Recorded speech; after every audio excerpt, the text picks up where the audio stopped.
Welcome everyone to the world of Miss Guide channel.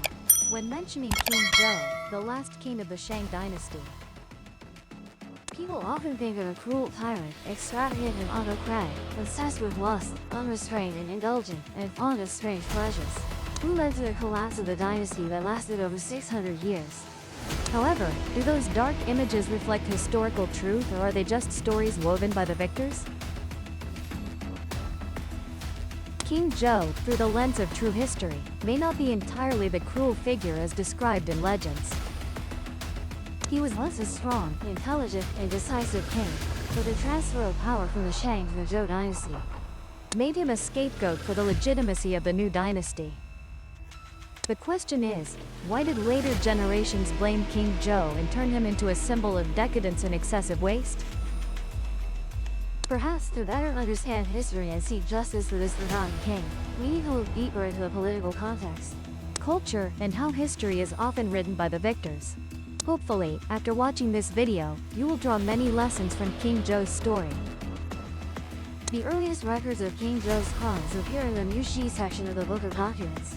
But this proclamation against King Zhou by King Wu of Zhou only mentions a few things about King Zhou, such as listening to not being serious in rituals, not employing relatives, but appointing commoners and even criminals as officials. From today's perspective, King Zhou was right, and the proclamation against King Zhou is an accusation. And even appointing criminals as officials. From today's perspective, these cannot be considered crimes. The famous historian Ji Yu Zhigong in 1924 published an article in the Yuxi magazine, pointing out that most of King Zhou's crimes were added by later generations. During the Warring States period, 20 crimes were added. The Western Han added 21 crimes, and the Jin dynasty added another 13. Many later historical books were written from the perspective of the Zhou dynasty, which replaced the Shang dynasty. So, in the eyes of the Shang people, what was King Zhou really like? It all started over 3,000 years ago in the land of Yin, now unknown, Henan. A baby boy was born crying. The grand diviner used tortoise shells for divination and named him Shou. But Shou was not an ordinary child. His father was King Di Yi of the Shang dynasty. Shou was the youngest of the king's 3 sons, and no one expected this boy to become the heir to the throne. Shou also had another name, Shen, and after ascending the throne, he called himself Yi Shen.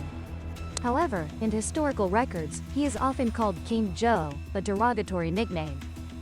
According to the dictionary, the word Zhou means cruel, capable of any evil deed. But today, we will call him by his real name, Shou.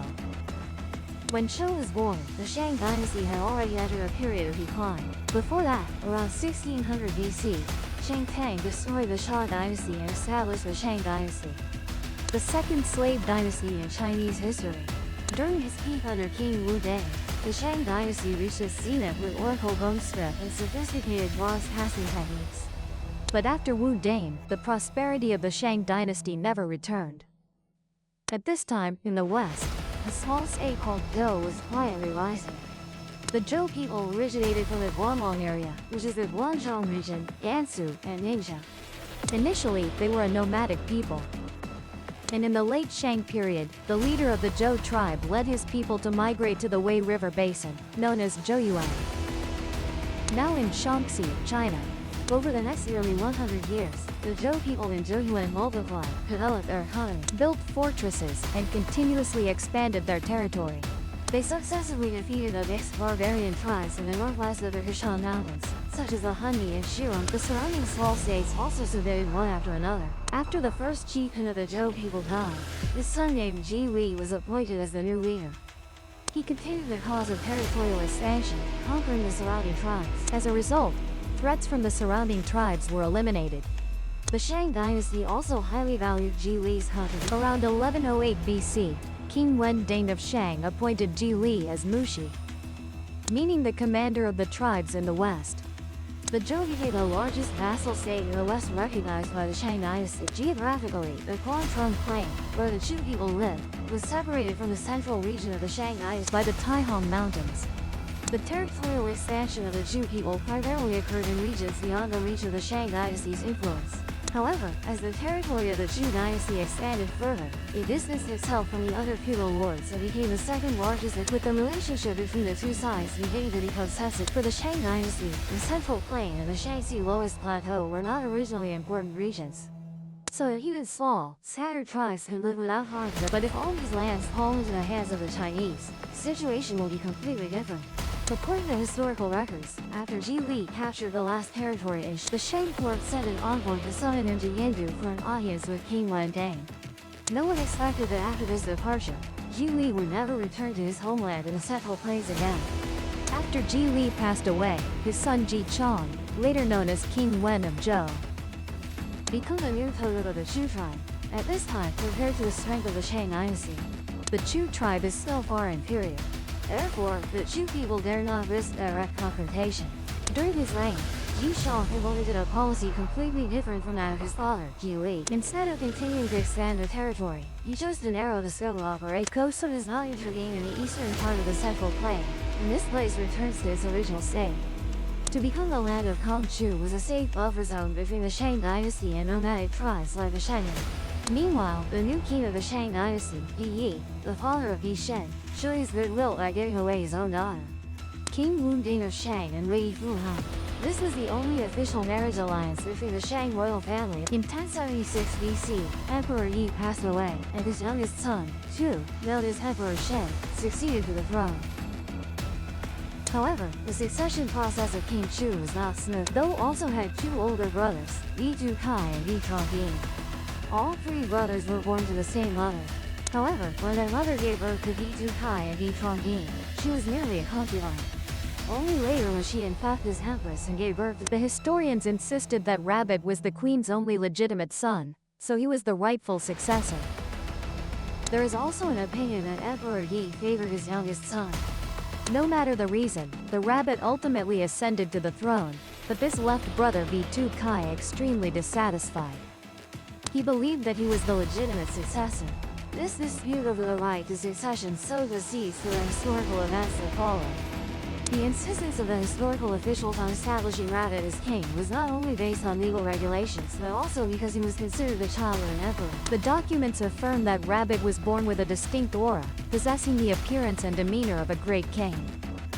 Di Shen stood out with his tall and handsome appearance, extraordinary strength, capable of defeating fierce beasts. He possesses quick thinking, sharp wit, and skillful responses.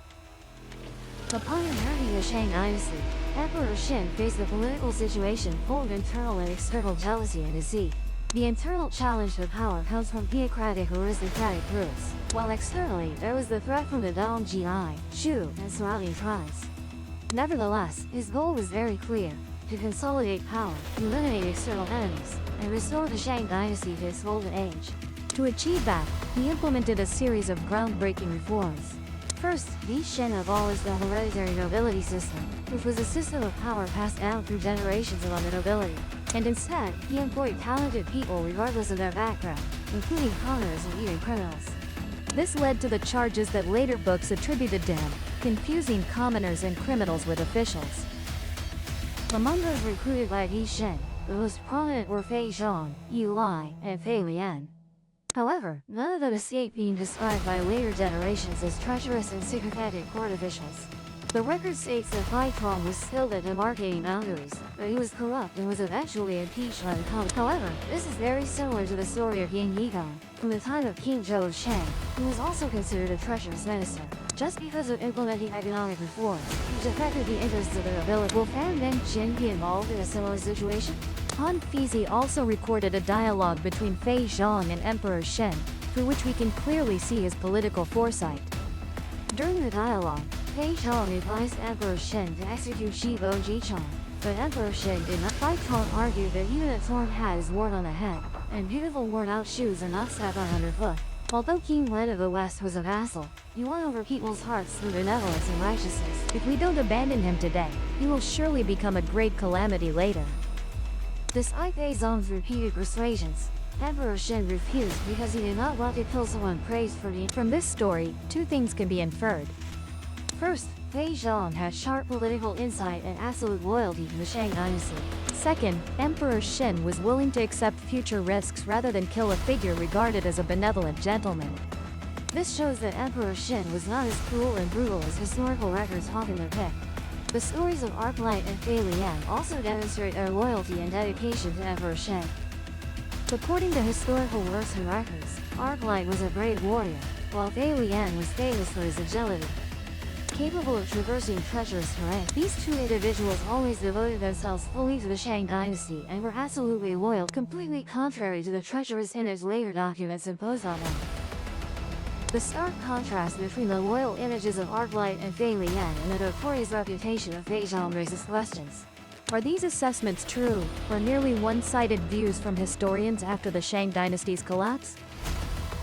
Figures like Fei Zhang, Arclight, and Fei Lian may have become victims of history, their stories distorted through the lens of the victors. In addition to valuing talent, Emperor Xin also implemented a bold reform regarding household registration. He allowed displaced people to immigrate into Shang fortresses and settle there. This was a shocking decision, as most of these displaced people were originally slaves or peasants from other tribes. In a slave society, slaves were the private property of slave owners. Emperor Xin's act of accepting slaves infringed upon the interests of many. In contrast, King GFA implemented the opposite policy, prohibiting the harboring of escaped slaves. GFA did not allow the Zhou tribe to accept any slaves. Once escaped slaves were discovered, they would be captured and returned to their original owners. This policy made slaves afraid to escape, knowing that even if they ran, there was nowhere to hide. This gained support from the slave-owning nobility, helping to consolidate the Zhou dynasty's power and isolate the Shang. However, from another perspective, the people voluntarily leaving their old tribes to settle in Shang fortresses. Choosing Emperor Xin as their new master was a form of voting with their feet. If Emperor Xin were truly cruel and caused the people to suffer, how did he attract them to seek refuge?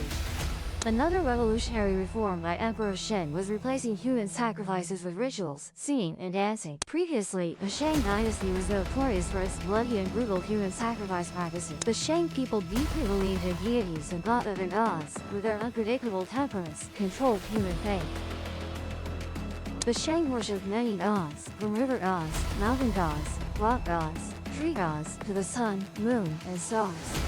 At the same time, they greatly revered their ancestors. In the Shang belief, ancestors ascended to heaven after death, staying beside the gods, always watching over and protecting their descendants on earth, and could bestow blessings or inflict disaster. In rituals to worship gods, human sacrifice was considered the most noble offering, and the larger the scale of the ritual, the more people were sacrificed. However, Emperor Xin stopped these dark practices and abolished the tradition of human sacrifice. The Book of History lists one of his crimes as being obsessed with music and dance and organizing entertainments inappropriate for rituals. Later generations viewed this as evidence of the king's indulgence in wine and women, but some archaeologists and historians studying documents have concluded that the king might have intended to use music and dance to replace human sacrifice rituals. This hypothesis is not without basis. A piece of oracle bone from Emperor Xin's time records that he captured a group of foreign warriors, but instead of killing them for sacrifice, he had them perform their ethnic songs and dances to replace the god-worshipping ritual. This dance included scenes of men and women chasing each other, believed to originate from Central Asia's god, called Zhu Wu. This might be the prototype of the legend about King Zhou organizing a wine pool and meat forest with palace days. Archaeologist Hu Huxuan found 154,600 pieces of oracle bones from the Yin Shang period, of which 1,350 were related to human sacrifice. According to statistics, the entire Shang dynasty used a total of 14,191 people for sacrificial rituals. Surprisingly, the famous king of the Shang's golden age, Wu Ding, used the largest number of sacrificial victims, 9,021 people, with 673 sacrificial rituals throughout his life.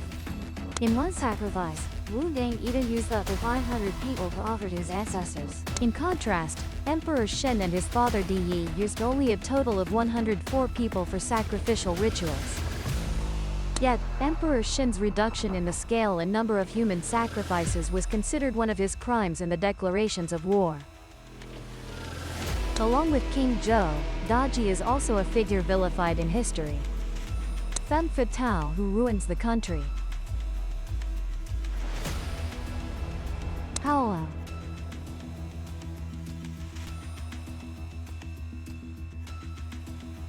This was an extremely cruel punishment. They prepared a large hollow bronze pillar. Below it was a furnace mouth for burning charcoal. The execution involved piling firewood to heat the bronze pillar until red hot, then bringing the victim and placing it inside the pillar, letting it burn to death. The victim suffered extreme pain and died crashing in a tragic manner. S7 apertured heart, so she incited King Joe to cut out Biggin.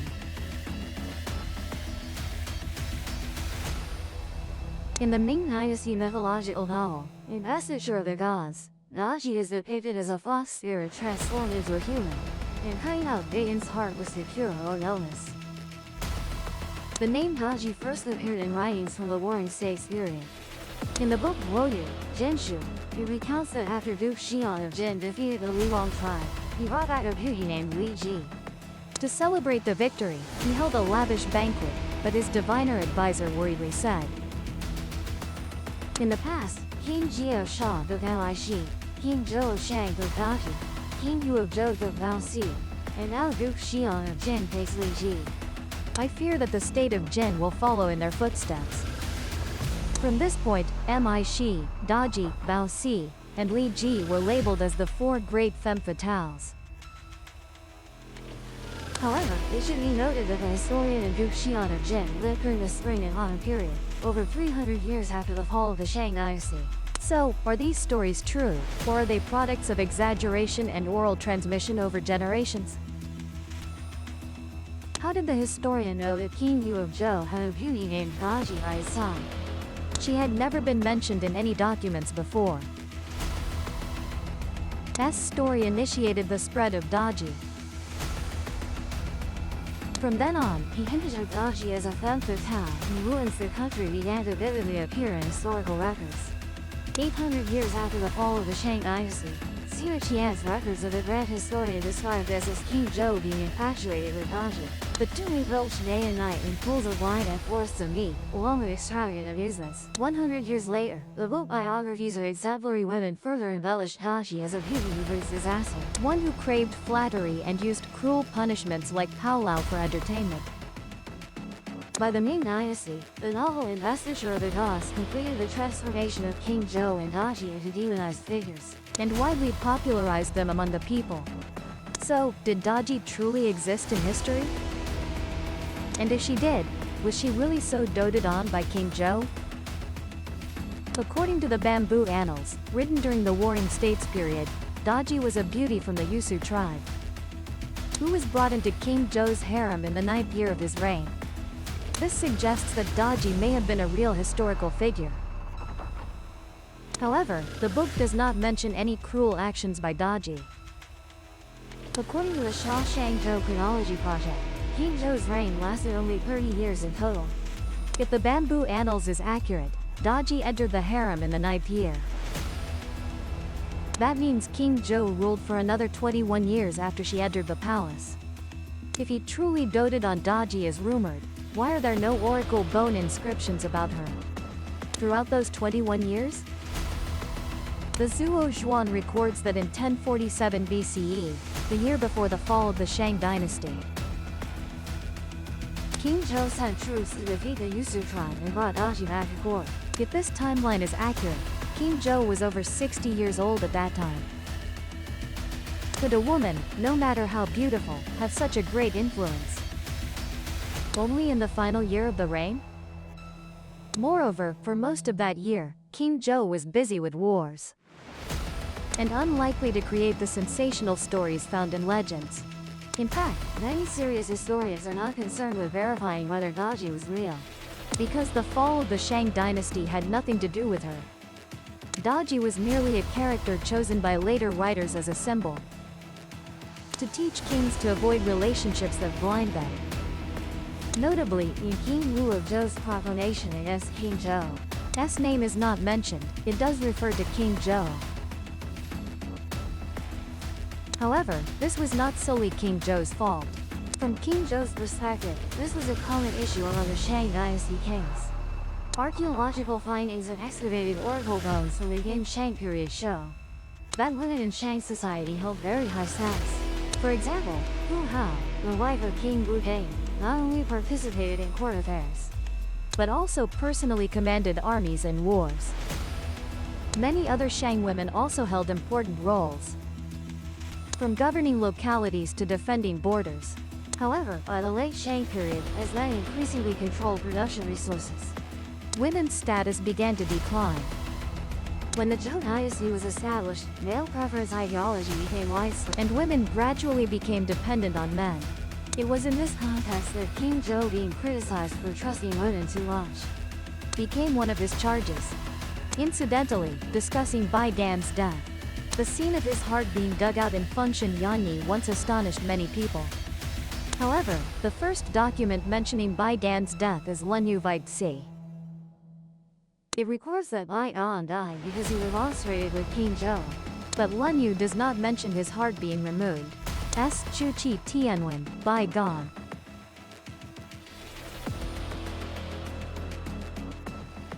The story of Bai Dan having his heart dug out because King Zhou and Daji were curious about his seven and actually appeared much later and was embellished by later writers.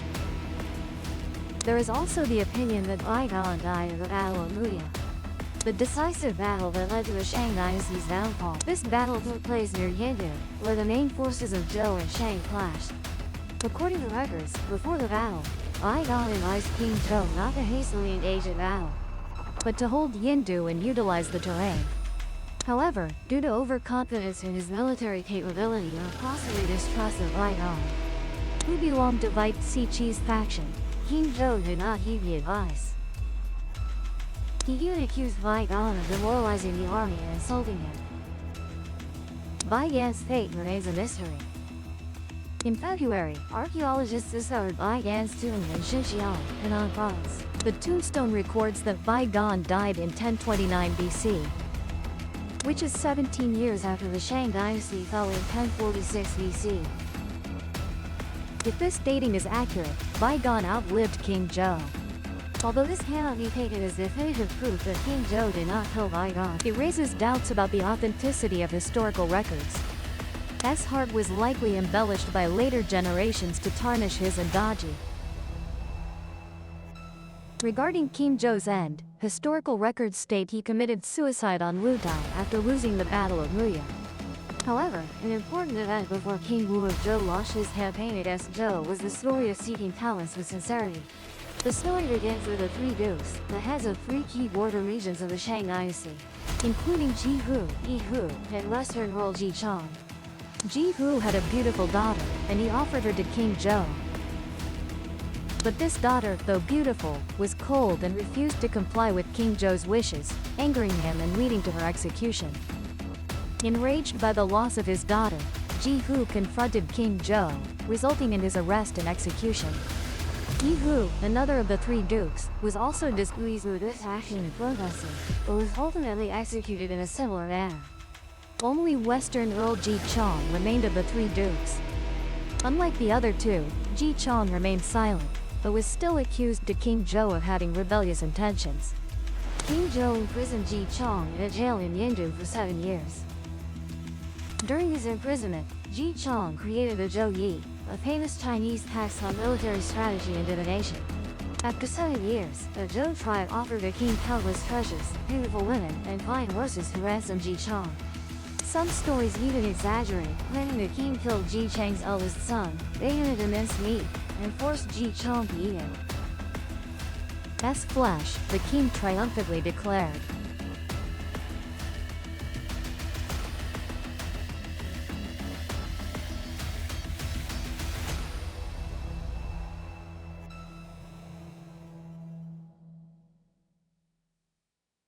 This shows the bias of Zhou historians and their exaggeration of the king's actions to justify the Zhou uprising against the Shang dynasty. As character but also distort the entire history of the Shang dynasty, portraying him as a tyrant to highlight the Zhou. Now, after careful study of historical records, Many historians have discovered a shocking truth about the story of Yu Li Ji Chu. First, the story about 2 of the 3 dukes being killed and made into minced meat by the king is completely fabricated. In fact, the 3 dukes system was the king's own creation. Shortly after ascending the throne, he appointed 3 nobles from external tribes as the 3 dukes, granting them power while allowing them to protect their territories and help the court secure the borders. In the later war between the Zhou and Shang, 8 tribes joined forces with King Wu of Zhou to attack the Shang. But among them, there were no forces from Juhu or Yihu. Imagine if the king had really killed these 2 nobles and made them into minced meat. Would their 2 tribes have remained neutral and not immediately attacked the Shang? Second, the story of the king killing Bo Yukao, the eldest son of King Wen of Zhou, and making it into minced meat is also likely fabricated by later historical records mention very little about Bo Yukao, only vaguely referring to his name. In the records of the Grand Historian, the Guang Tai Shi Zhao records that King Wu of Zhou, GFA, Bo Yukao's younger brother, had 10 sons. Bo Yukao was the eldest brother, but because his abilities were inferior to his 2 younger brothers GFA and Ji Shuyan, he was never chosen as the successor for the king. After King Wen of Zhou passed away, GFA succeeded him and became King Wu of Zhou. Before that time, Bo Yukao had already died, but the cause of his death is not mentioned in historical records. Killing the firstborn in a specific location. According to this custom, in each matrilineal era, children knew only their mother, not their father. Even as the patrilineal system gradually took over, the relationship between men and women could not change immediately. Women could still have relationships with multiple men before marriage, leading to uncertainty about whether the first child was the father's biological son. Therefore, to avoid doubt, the father often killed the firstborn son. However, the hypothesis that Bo Yukao died due to this custom is merely speculation without solid evidence. If the story about 2 of the 3 dukes being killed and made into minced meat is fabricated, then what was the real reason the king imprisoned Ji Chong of Zhou? The answer may be found in the number 7, the duration of Ji Chang's imprisonment. During his reign, Emperor Xin repeatedly campaigned to suppress the non-Yi and to seize control of copper resources, which played a role similar to oil today. Copper was not only essential for agricultural production but also a vital element for manufacturing weapons and military equipment. Archaeological studies have confirmed that during the king's reign, there existed a copper transport route called the Jing'ao Shishang, extending from Yinshang to the southern tribes rich in copper resources.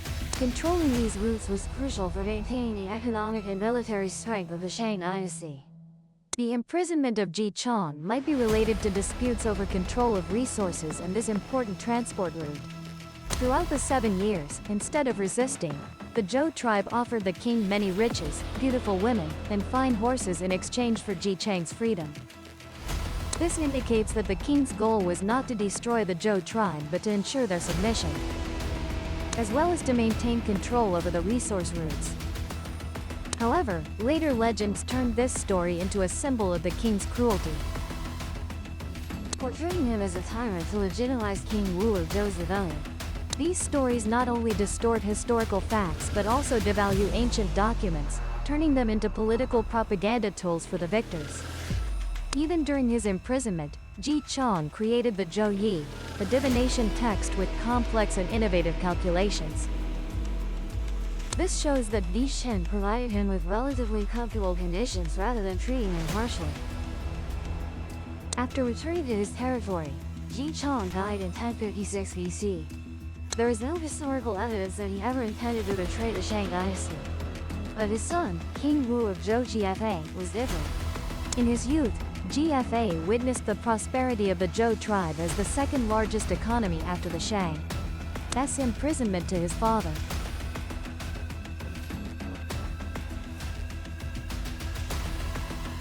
In 1047 BC, 1 year before the Battle of Muya, Di Xin launched the Eastern Expedition. After gaining advantage for many months, he returned to India with a small army. His brother secretly informed the martial king.